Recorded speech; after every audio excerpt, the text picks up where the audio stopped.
Hello, everyone, and welcome to the inaugural Meridian Athletic Development PowerCast podcast. I'm your host, Matt Price, and I hope to be able to use this platform not only to share some of my knowledge, expertise, and philosophies on strength conditioning and athletic development, but also take the opportunity to introduce you to the network of great coaches that I have the fortune of working with here in Calgary and across Canada. Okay, today's Saturday, May 14th, 2011, and our guest is strength and conditioning consultant Ryan Van Asten. He's the owner of Athletes Advantage. He's also the head strength conditioning coach for the Canadian women's national hockey team and also the National Luge program. Ryan and I met a few years ago when we were doing our master's degree at the University of Calgary and have worked together ever since. And it's been a lot of fun working alongside Ryan and taking different tips and lessons from his different perspectives on what we do as a profession. So, Ryan, welcome to the first podcast. Thanks for having me, Matt. Pretty honored to be the first guest on the podcast. So That's great. yeah. So let's start off by figuring a little bit about who you are and where you come from and how you got into the field. So first off, where are you from? Well, I'm originally from Oshawa, Ontario. It's an industrial town just outside of Toronto. Lived there my whole life. Then went to Queen's University. Lived in Kingston for a few years, and then moved out to Calgary. I've been here for the last 6 years. Okay, and so obviously at Queen's University, a really good program there in kinesiology, and then here at University of Calgary. What certifications do you hold in the field? The two main certifications that I hold are the CSCS through the NSCA, so the Certified Strength Conditioning Specialist, and then I'm also a certified exercise physiologist through the Canadian Society for Exercise Physiology. I also have a couple other minor ones, functional movement screen certification, little things like that, but the first two are the main ones. Are you, it's kind of like when I started out, I was trying to collect as many letters as possible after my name, trying to get a little bit of, I guess, integrity behind my name when I was starting out as a coach. But what do you think about the certifications and how important are they? And I guess at what point in your career do you feel maybe they aren't that necessary? Yeah, I mean that's a good question. I think that a basic certification is important. I mean, it shows that you have, I guess, a basic level of knowledge in the field. However, I don't think that the certification makes you an expert by any stretch of the imagination. At this point, for me, the certifications, they provide a few things. They provide, especially with the CSCS, they provide insurance coverage, access to journals online and hard copy, so you can be up to date in the latest research. I think as you evolve as a strength conditioning coach, um, those individual certifications become less and less important in terms of where you get your information, how you learn. I think we started learning more from working with other coaches, going to conferences, just being involved day to day operations of how things go. Okay, yeah, I think I agree. I mean, um, it's certainly important early on, but like you mentioned, it's something that I guess goes away a little bit. Obviously, important to have insurance in our field, but yeah, the it's funny though. You see these names with I lose track. It looks like they've got the whole alphabet behind their name, and I Exactly. you never know what half of these things mean. And it's obviously to the average person an easy way to almost trick them into thinking there's an expert there because they've got so many letters. Exactly. I mean, for me, with say my certified exercise physiologist certification, um, I'm not sure I actually use it that often.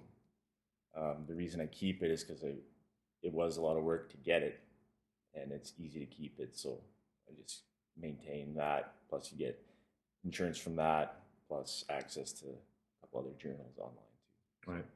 Um, Going back, what a little bit about your past. What sports were you involved when you were younger, and how did those sort of affect your maybe your philosophies and your perspective on being a coach now? Well, as a kid, I played almost every sport under the sun growing up. In the summer, played soccer, lacrosse, ball hockey. In the winter, primarily hockey, alpine skiing, things like that. But as I got a little bit older into my later teens, in the summer I was focused on I was a lacrosse player, and then in the winter, hockey. Um, how do those shape me? I think being in a team atmosphere on a team sport it sort of gives us an advantage. Give me an advantage working with teams. I kind of know how to deal with a large group of athletes at one time. I understand team dynamics and how things work and how you can sort of manage a team that way. And um, in Canada, hockey's it's a tough sport. It's hard to be successful um, in that sport, and you have to put in a lot of hard work, a lot of hours training and practicing for that. So it kind of gives you an appreciation for that. Just a quick question. You work with the luge team now, and that's Yeah. maybe not the most conventional sport in Canada, and Yep. one that doesn't get a lot of recognition. But and I actually was fortunate enough to spend a year with the luge team a few years ago. But have you ever been down the luge track? No, I haven't actually been down the full track or anything like that. I have done some on ice stuff with them, but I haven't had the opportunity to go down yet. It's funny because I've been working with them now for 3 years. Yeah. I don't know, maybe it's a little nerves involved, but Yeah. yeah, No, I don't blame you on that yeah, one. That's a sport that's a little crazy for me. yeah. So you obviously have a good background and some real high quality degrees from some great universities, and you're well certified. Um, what were the things that kind of drew you into being a strength conditioning coach? Well, I think first and foremost, growing up, being a relatively athletic guy, not a superstar by any stretch of the imagination, I started training relatively young, specifically, for hockey.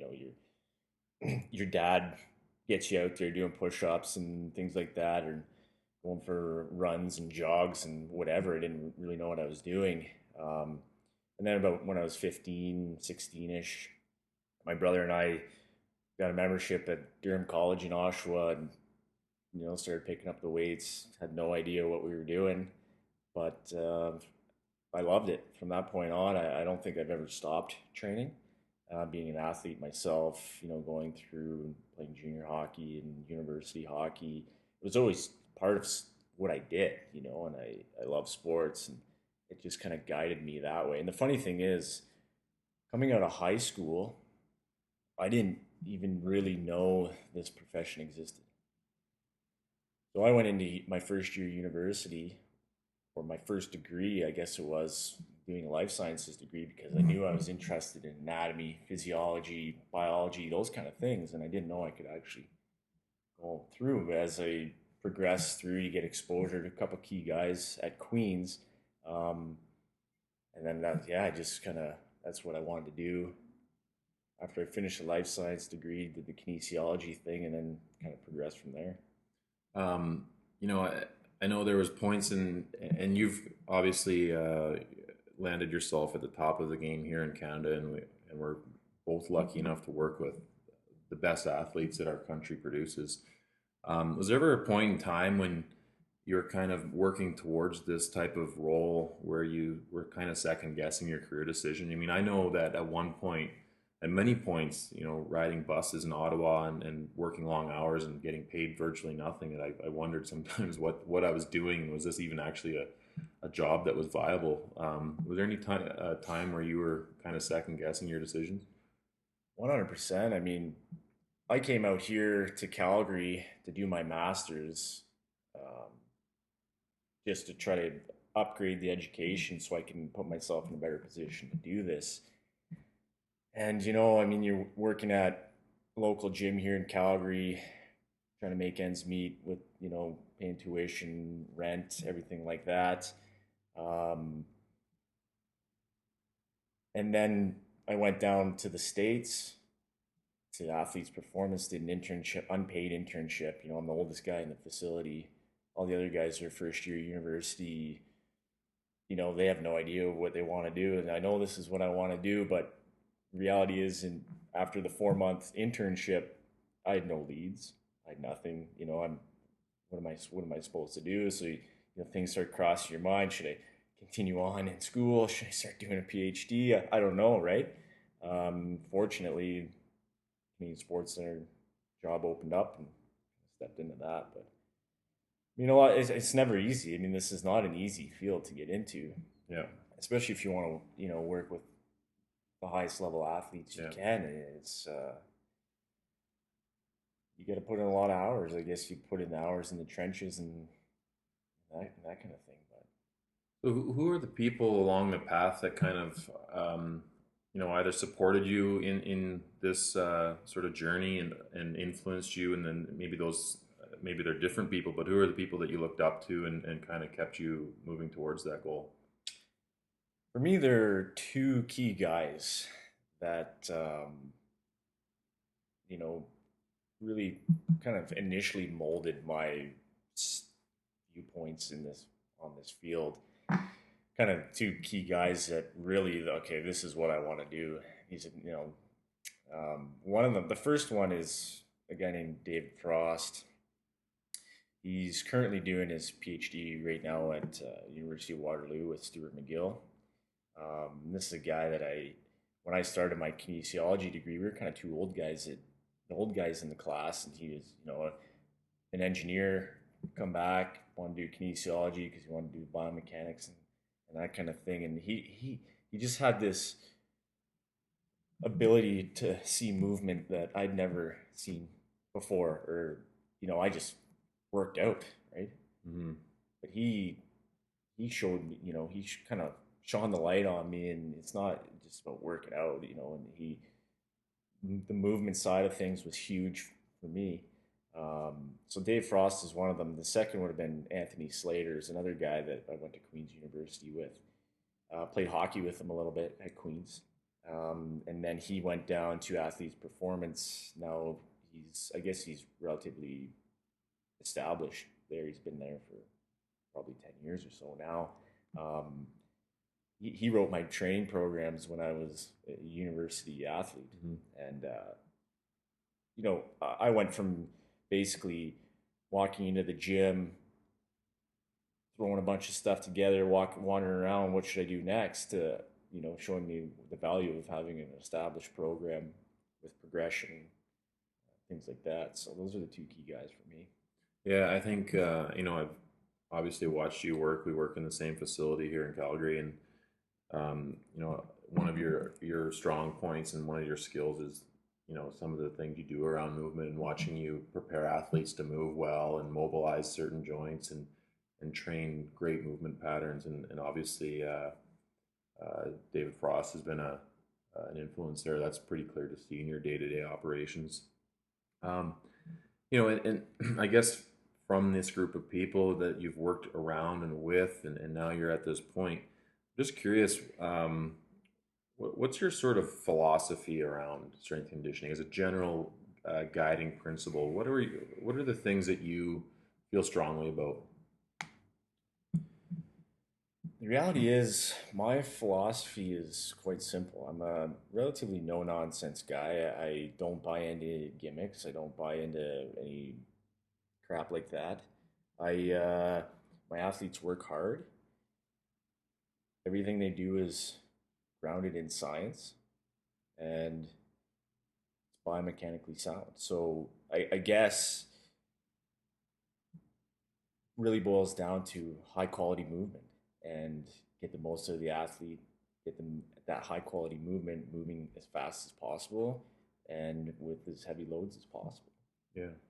Yeah, I think, and then your point there about hard work, and that's one thing I've always said is, a guy like yourself or me, we can prepare the best workout plan and the most well periodized plan that man can put together. But if an athlete doesn't execute the plan and doesn't work hard at it, that you're probably not going to get the results. And that's obviously something that you've got to pull out of your athletes. For sure. I mean, you hear this all the time. You could have the best program in the world on paper.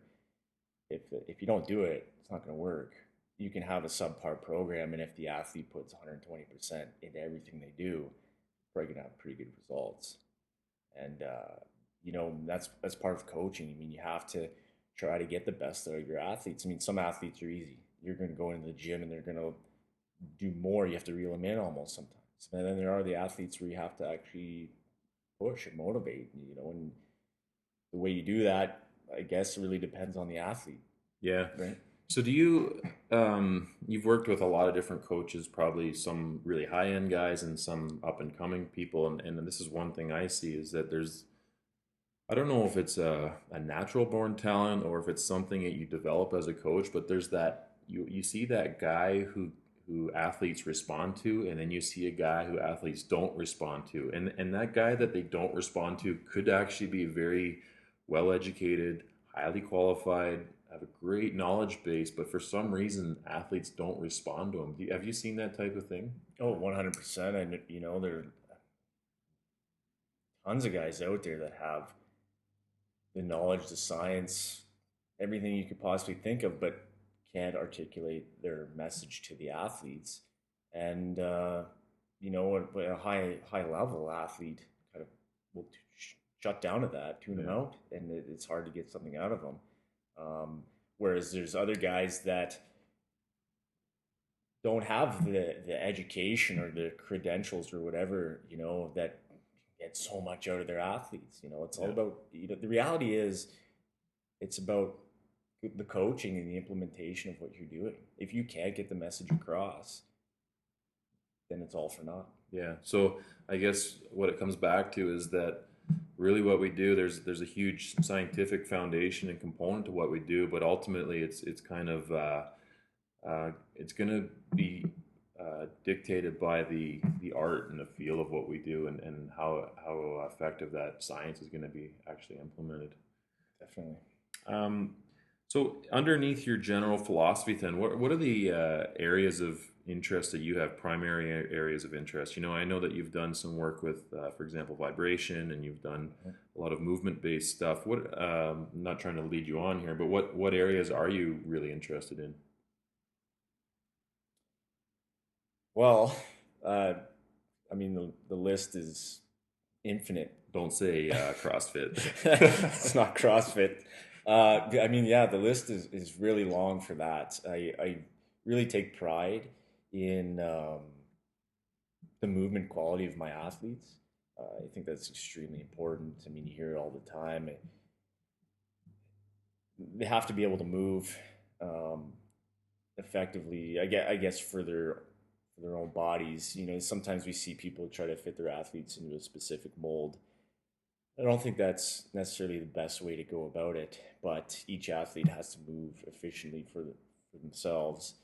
And I take pride in figuring that out for each individual athlete. You mentioned vibration. I did quite a bit of research on whole body vibration and sprinting and jumping, and quite interested in that, actually, in the process of getting a paper published at the moment in that. And another interesting one that I'm really interested in now is science-based practices, and not just within strength conditioning, within overall health field, and learning about science-based practices, and trying to learn about, you see a lot of sort of alternative practices out there. I'm actually really passionate about this at this point in time. Yeah. Because I want the best for people, and I feel that there's a lot of gimmicks and a lot of quack stuff out there at this point that people are spending money on, and I just don't know.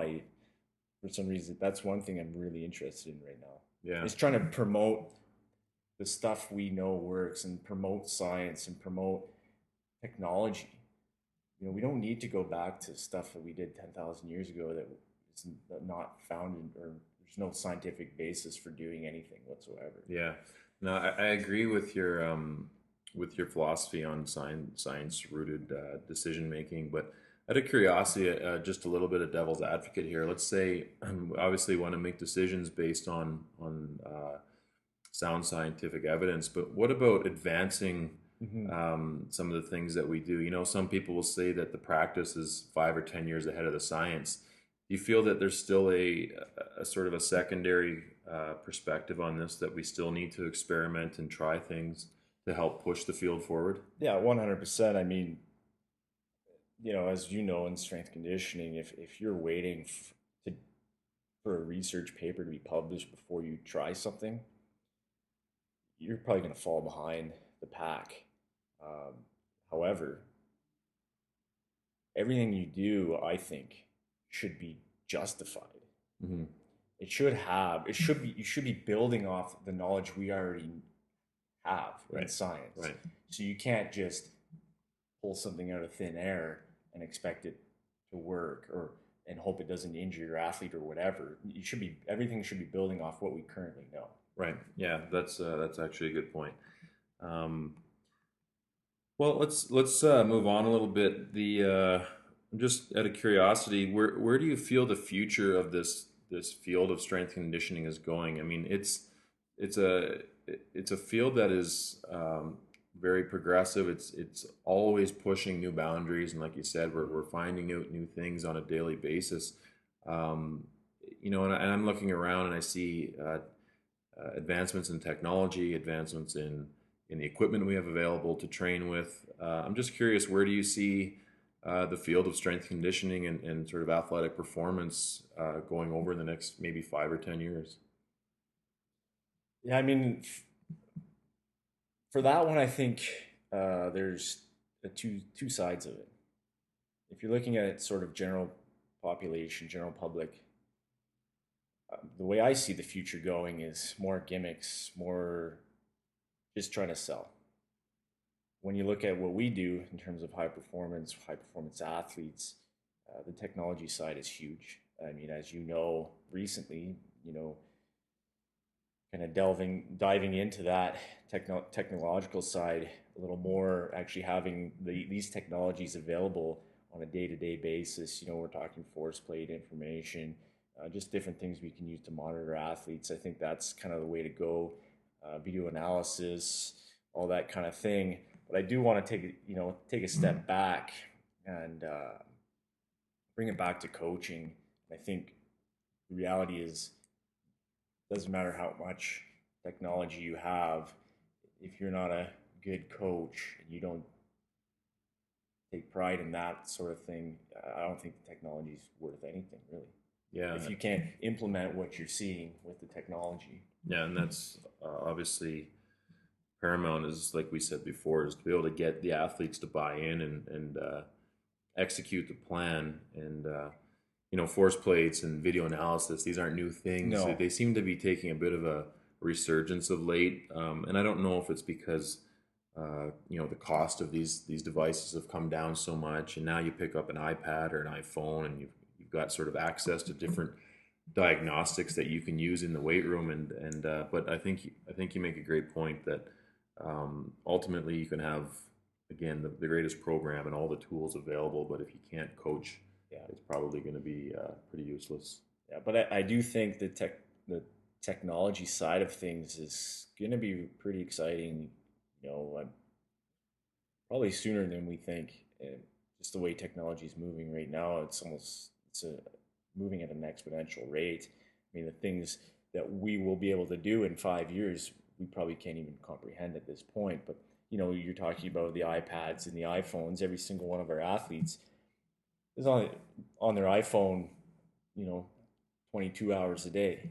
And so, how do we tap into that? How do we utilize those platforms to, whatever, monitor them, generate some good data that we can put into a database, and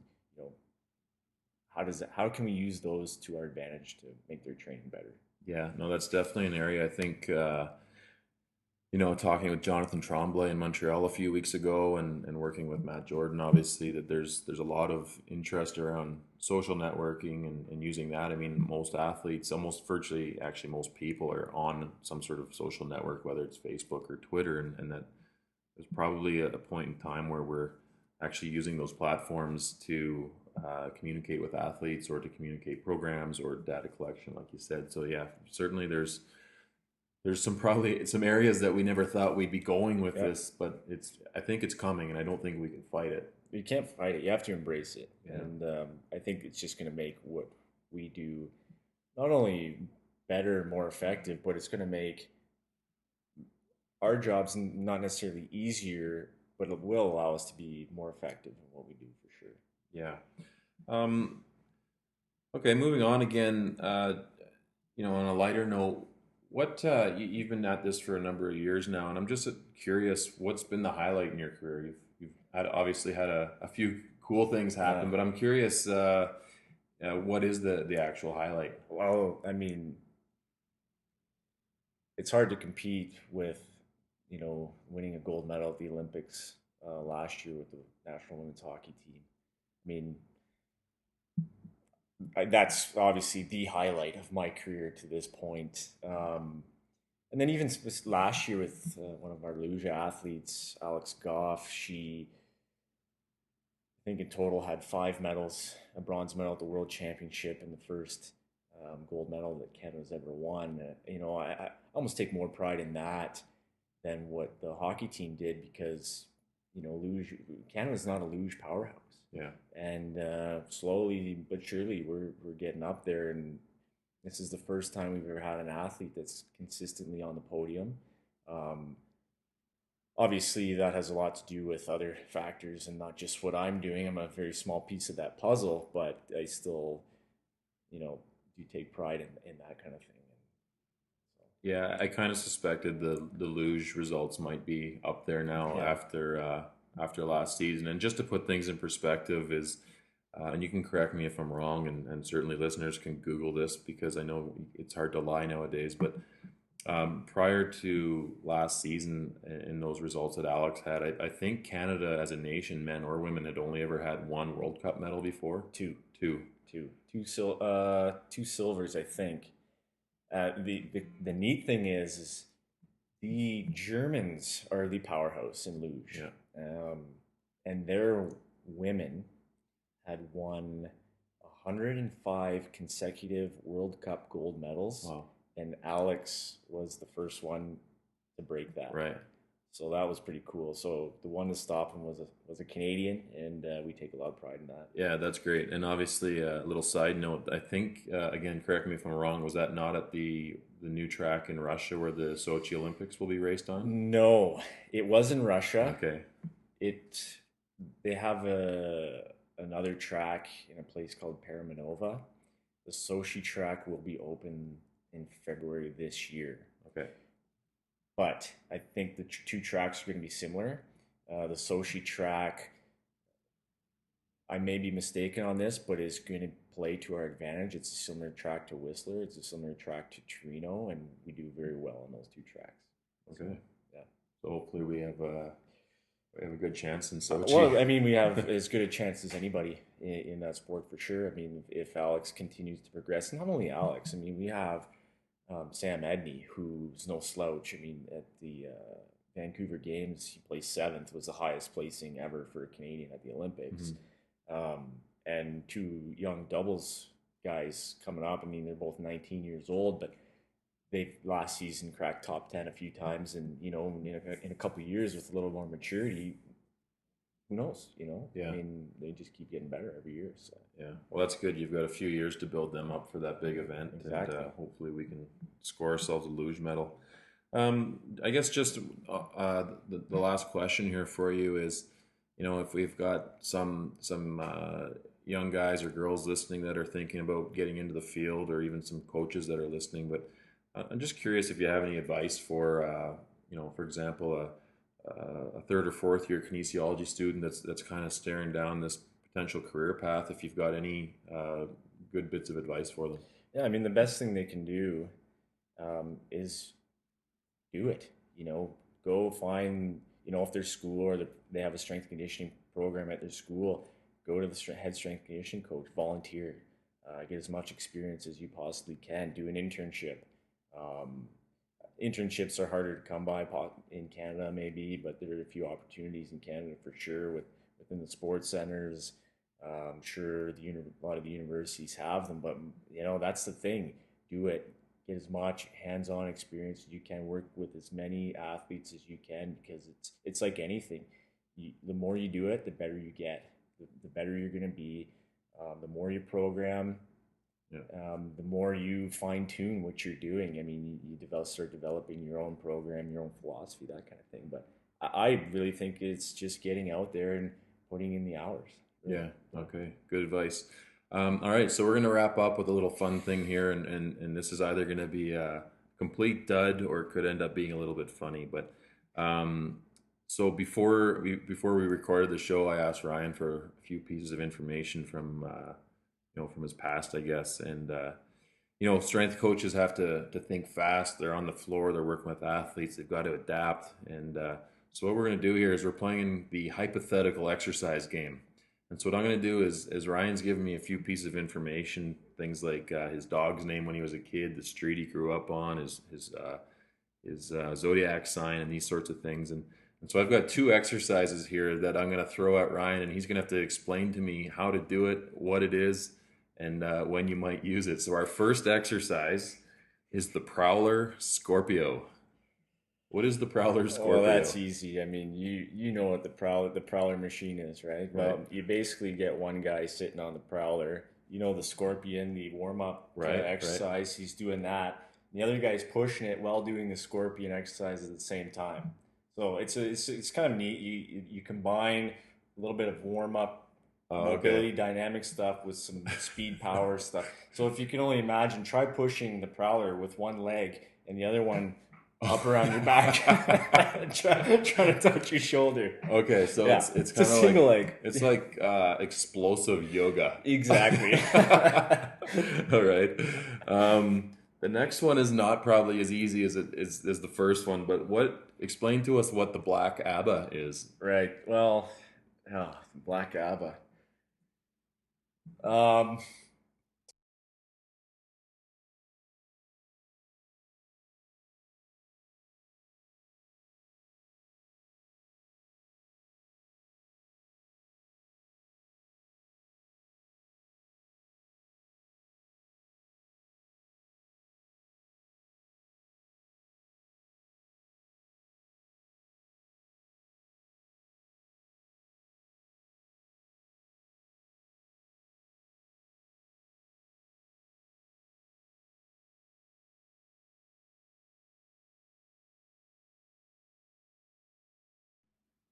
The old Swedish band ABBA, they had a few neat little dances as part of the warm up, right? So yeah, I mean, this is terrible. I have no idea.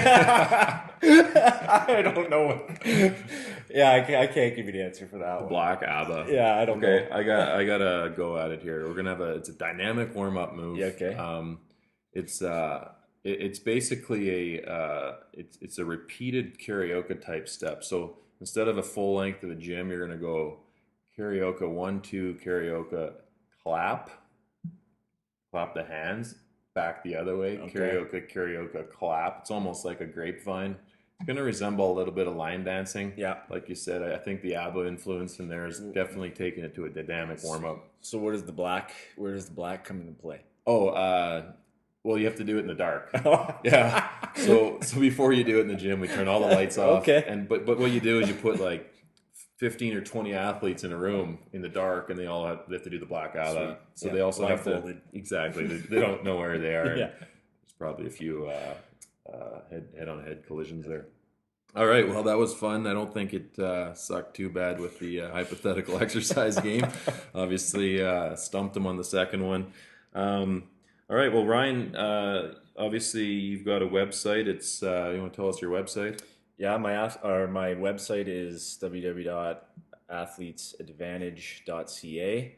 You can go there, check out some photos and videos, and I try to update it as often as possible. But just go check it out. I'm also on Twitter at athletesadv. Check me out there, and I'm also on Facebook, Athletes Advantage.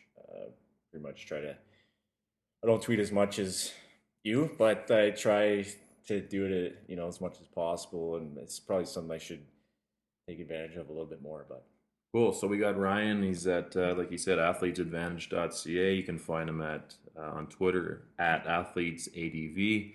And as always, you can find me at www.meridian-ad.ca and on Twitter at Matt Price. That's Mad Matt Price. And that's all for today's show. Thanks for tuning in, and hopefully you come back and check us out again.